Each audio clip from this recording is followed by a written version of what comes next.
अच्छा एक चीज ये बताइए, मुर्दा कब्र के अंदर है तो वो अंदर में रह करके बाहर की चीजों को देख सकता है कि नहीं, देखता है कि नहीं बताए? अरे जोर से बोले देख सकता है, अरे जोर से बोले देख सकता है कि वैसे ही बोल रहे हो। कभी सुने हैं क्या भीतर में रह करके ऊपर को देख सकता है? चुप हो गया, अभी तक बोला हाँ ठीक है, जैसे देख सकता है जोर से बोला तो बोला कहा है, ये सब टेंशन में हम लोग पड़ेंगे, ये सब टेंशन में हम लोग नहीं पढ़ते हैं। अगर ये सब पूछना है तो इमाम साहब से पूछिए। बोला क्यों? थोड़ा पैसा देते हैं, तनख्वाह देते हैं, फ्री का थोड़ी रखे हुए हैं। ये सब सवाल जवाब इमाम साहब बताएंगे, हम लोग ये सब टेंशन नहीं लेते हैं। सुने, मुर्दे के अंदर इतना पावर अल्लाह ने दिया है, इतना पावर दिया कि वो जमी के भीतर भी रहे ना तो वो मोमिन होगा, बाहर वाले को देख लेता। आप कहेंगे कैसे पता चलेगा? देख लेता है। और मेरे आका अलैहि सलातो तस्लीम की बारगाह में आका कायनात सल्लल्लाहु अलैहि वसल्लम ने इरशाद फरमाया, मेरे साहबा जब तुम कब्रिस्तान के करीब से गुजरा करो तो मुर्दों को सलाम कर लिया करो। क्या करना चाहिए मुर्दों को? अरे जोर से बोले, मुर्दों को, कब्र वालों को सलाम कर लो। मेरे आका अलैहि सलातो तस्लीम का इतना फरमाना था, साहबा ने अर्ज़ किया, हबीबी या नबी अल्लाह अलैहि तो वसल्लम, ए मेरे आका क्या हम मुर्दे को सलाम करें, कब्र वालों को सलाम करेंगे तो क्या कब्र वाले हमारे सलाम को सुनते भी हैं? मेरे आका मुस्कुराते हैं, मेरे आका, जोर से बोले, मेरे आका मुस्कुराते हैं, मेरे आका मुस्कुराते और फरमाते हैं, मेरे साहबा तुम सलाम को सुनने की बात करते हो। मेरे आका ने फरमाया, ए मेरे साहबा, मेरे गुलामों, मेरे दोस्तों और मेरे मानने वालों, तुम ये जान लो और ऐलान कर दो कि जब भी कोई कब्र वालों को सलाम करता है, जब भी कोई कब्र वाले को कोई मोमिन सलाम करता है तो वो सलाम को वो कब्र वाला वो मुर्दा सुनता भी है। वो सुनने के बाद सलाम करने वाले को जवाब भी देता है। और इतना ही बस रही, बल्कि मेरे आका फरमाते हैं वो सलाम को सुनता भी है, सलाम का जवाब भी देता है और साथ ही साथ सलाम करने वाले को पहचान भी लिया करता है। वो सलाम करने वाले को पहचान लेते हैं। अच्छा ये बताइए, पहचानेगा कैसे? जब देखेगा तब। अरे जोर से बोले, देखेगा तब ना, वैसे पहचान लिया। देखा कौन आया, और वो भी उसकी तफसीर में आता। मेरे आका ने फरमाया पहचान लेता है।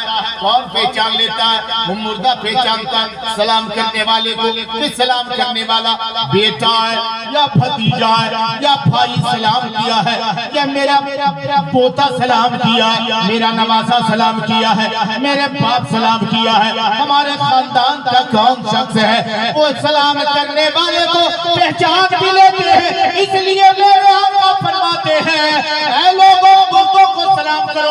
अब इससे एक सबक मिला कि कोई काम हमें दिखावे का करना नहीं, कोई काम हमें दिखावे का करना नहीं है। क्योंकि अगर हमने ये दिखावे का काम किया कि हम अपने चचा को बहुत मानते हैं, अपने चचा का बहुत ख्याल करते हैं, सिर्फ हमने दिखावे का काम कर दिया, अपने बाप को हमने बहुत चाहा, अपनी माँ को हमने बहुत चाहा, इसलिए हम इतना बड़ा चालीसवा किए, हमने बरसी बना ली, चश्मा ही बना ली, लोगों को खैरात कर दिया। कि नियत अगर मेरी है कि मेरे देखने के बाद लोग कहे कि ये अपने बाप का वफादार है, माँ बाप का फरमा बरदार है, अगर नियत तूने दिखावे की रख ली तो ये सारे आमाल धरे के धरे रह जाएंगे, ये आमाल तेरे मुंह पर मार दिए जाएंगे। ऐ लोगों को दिखावे का काम न करना, फकर पर से 40वें पे मुनहसिर मत रखना, बल्कि जब मौका मिले माँ बाप की कब्रों पे हाजिरी दे दिया करना। देखना आप लोग डॉक्टर कहाँ आलम तो ये है इलाके का असर। अभी तो 40वां में लोग बैठे हैं, उठ के जा रहा था ना, अकेले 2 बच्चा नहीं जा रहा था, 4 बच्चा एक साथ में, नौजवान भी जा रहा था, अकेले नहीं 2 साथ भी जा रहा था। वजह क्या मालूम है? ये तो 40वां है तो 2-3 एक साथ जा रहा था। अगर तीजा होता ना तो 10 एक से साथ जा, तीजा में निकलता है। तो मालूम है इलाके का आलम अजीब है। अगर कहीं कुछ हो रहा है हबीब बाबू, कुछ हो रहा है क्या? ससुराल है जाके इसीलिए मुस्कुरा रहा है। दामाद लोग तो ससुराल में तो मुस्कुराते हैं। अल्लाह सलामती अता फरमाए। अगर किसी का इंतकाल हो गया ना, इंतकाल हुआ, जनाजे की नमाज पढ़ करके आए, करीबन 4 बजे शाम को पढ़ करके आया। अब उस शाम को देखिएगा, कोई जल्दी घर से बाहर नहीं निकलेगा, उसके घर के दरवाजे तरफ से नहीं गुजरेगा। अगर इत्तेफाक से कोई उधर से गुजरा और कहीं उसी के दरवाजे पर काली बिल्ली है, तब मत कहिए। दूसरे कहेगा लेकिन पर दादा आएगा, उसका दादा कहा रे, देखो वो अब बिल्ली है कि दादा है रे, वो बिल्ली है कि दादा, अजीब हालत है। उसके बाद देखिए नाम है, में मालूम है कुत्ता को देख के डर रहा था। कुत्ता को, मोटा तगड़ा कुत्ता था, मोटा तगड़ा कुत्ता था, और जिसका इंतकाल हुआ था वो आदमी बहुत मोटा था। उसी दिन वो नया कुत्ता आया था, कुछ मेहमान लोग आया हुआ था, खिलाया पिलाया, तो फतल उतल में कुछ बचता फिर तब कभी नहीं आया था, वो आ गया। वो आया, जब देखा शाम को, उसके बाद में गाँव में हल्ला लकी, लेकिन अरे कुत्ता है, मोटैया देखना, मोटैया मोटा क्या, जुमराती चाचा इसी तरह मोटा था। हाँ, उसको मोटा कुत्ता बना दिया है। अच्छा ये बताओ तो फुर्सत कैसे मिली वहां से आने, कुत्ता बन गया है। आज ही हमारा अकीदा इतना बुरा हो चुका है, हमारे पास इल्म नहीं है, अपने मुर्गे को हमने गलत करिए, वो बिल्ली है, कुत्ता बन गया। बताओ, यही मोहब्बत है। मोमिन के बारे में सुनो, मोमिन की रूह आती है दरवाजे पर, आती दरवाजे पर। मैं तो मेरा ये भी अकीदा मेरा बोलता है, आज 40वां हो रहा है जनाब मोहम्मद नासिर मियां मरहूम मकफूल का, हो सकता है उनकी रूह दरवाजे तक आई होगी, अपने औलाद के दरवाजे, अपने घर के दरवाजे पर आई होगी, अपने औलादों को उनकी रूह देख रही होगी कि मेरा बेटा क्या कर रहा है। और मेरे आका अलैहिस्सलातु तस्लीम इरशाद फरमाते हैं, नबी करीम सल्लल्लाहु अलैहि वसल्लम ने इरशाद फरमाया है, क्या इरशाद फरमाया मेरे आका ने, कि मोमिन की रूह अपने घर के दरवाजे पर आती है, और आने के बाद अपने घर के अफराद को वो देखती है। इधर नजर पड़ती है, बेटा इधर है, नजर पड़ी पोता इधर है, बहू इधर है, और मेरी दुनिया में जो थी बीवी वो है, और सब यकीनन खुश है, सब यकीनन खुश है। वो खाना कोई खा रहा है, कोई मुस्कुरा रहा है, अच्छी जिंदगी गुजार रहा है। मेरे आका फरमाते वो मुर्गे की रूह देखती है, और वो देखने के बाद वो आवाज लगाती है, वो रूह आवाज लगाती है, वो मुर्गा कहता है, वो मुर्गे की रूह आवाज लगाती है, हे मेरे बेटे मैंने तेरी परवरिश की थी, हे मेरे बेटे, माँ की रूह होती है वो भी आवाज देती है, हे मेरे बेटे मैंने तेरी परवरिश की। हम ढंग की बोलाते थी, जब तू पेशाब बिस्तर पे किया करता था ना, तो तेरे भीगे हुए बिस्तर पे मैं सो जाया करती थी, और तुझे सूखे हुए बिस्तर पे सुलाया करती थी। आज मैं तो नहीं हूँ दुनिया में, लेकिन मेरे बेटे तू दुनिया में है।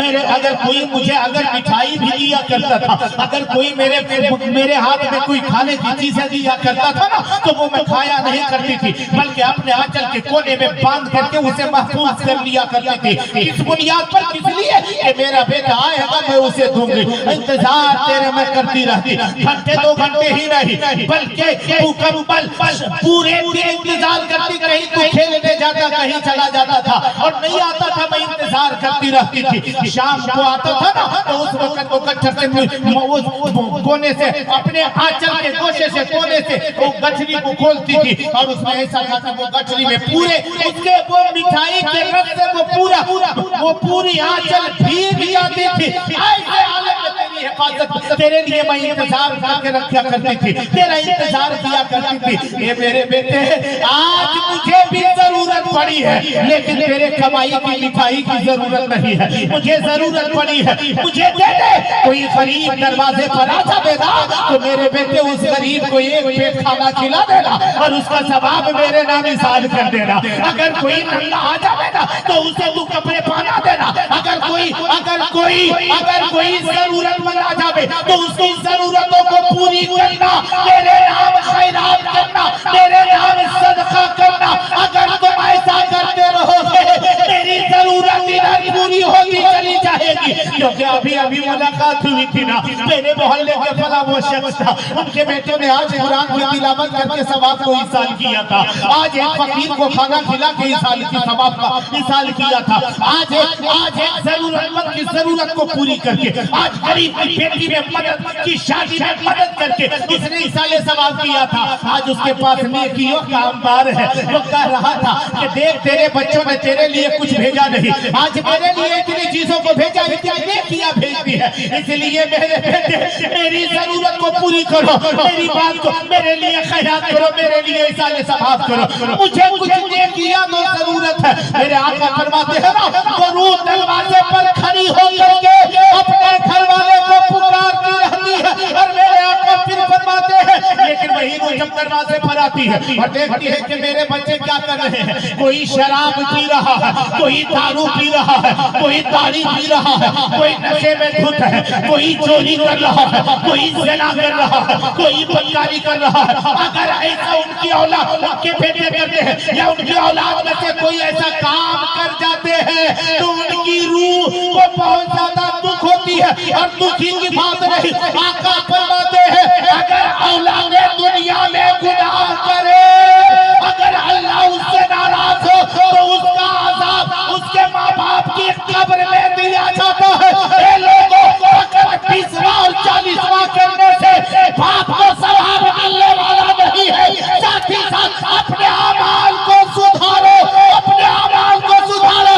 अगर तुम शराब पियोगे माँ कब्र में है, बाप कब्र में है, तुम इधर शराब पियोगे, मरने के बाद तुझ पर तो अज़ाब होगा, लेकिन उससे पहले तेरे माँ को भी अज़ाब होगा, तेरे बाप को अज़ाब होगा। अगर माँ बाप को उन बलाओं और अज़ाबात से बचाना चाहते हो, खुद नेक बन जाओ, तुझे भी नेकी मिलेगी, तेरे माँ बाप को भी नेकी। सुभान अल्लाह, नारे तकबीर, नारे